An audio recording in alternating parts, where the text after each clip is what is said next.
Hey everyone, thanks for tuning in to today's video. With all the troubling news that's been going on, it's got me thinking a lot about comfort and joy.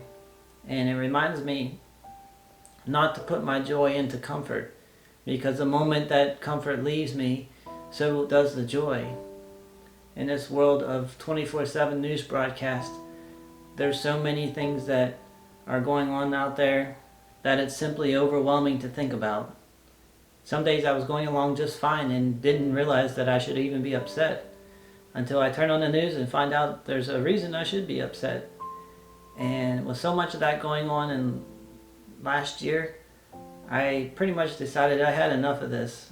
And it's not that I'm going to stay uninformed about the news, but I'm going to back off some because I'm tired of losing my peace of mind by the continual focus on what's wrong with the world.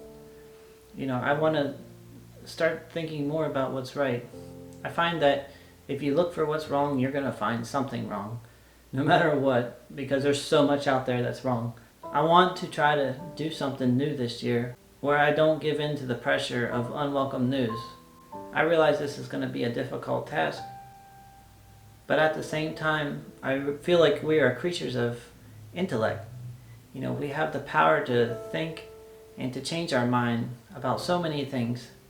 And as a result, we can change, what's happening around us and what's happening in us.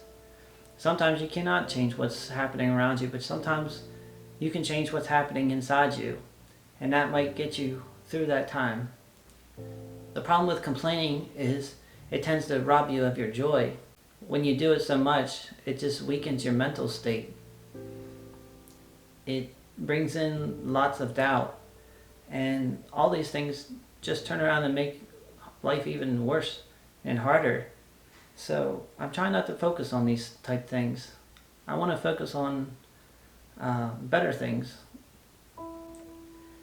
It got me thinking about this one time I was sitting on my back porch, and it was a cold, rainy day, and the sky was very like a dark gray. And I felt like the doom and gloom for that day. I don't even remember why. It's, sometimes these things just pass and we don't even realize years later. And for the moment, I was watching this, the wind was blowing really hard. As I was sitting there watching all this, I saw a bird nest fall to the ground because of the strong winds. And I felt so bad for the little bird. I know they work so hard. They take the little twigs and branches and they take them back and forth, and then they weave them into these little bird nests. They look like little baskets, and they work so tirelessly at this. And I felt like they just lost its home, because a little tiny bird isn't going to pick up its nest and carry it back up, so they had to start all over.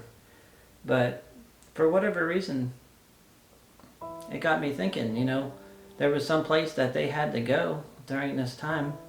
I don't know where they went, but they were safe. Whenever the wind and rain started to slow down, I started hearing the sounds of whistling. And I thought, why are you whistling? What is there to whistle about? I know one of you just lost your homes, yet the whistling continued. And they're just heartily going around whistling, and it's like there was so much joy in the air again. And I couldn't figure out why. As sorry as I was feeling at the time, I had this neat thought. Who would have thought in these hard times, these little birds would teach me not to lose my whistle. So that's all for now. Thanks everyone for watching. I'll see you in the next video. Take care.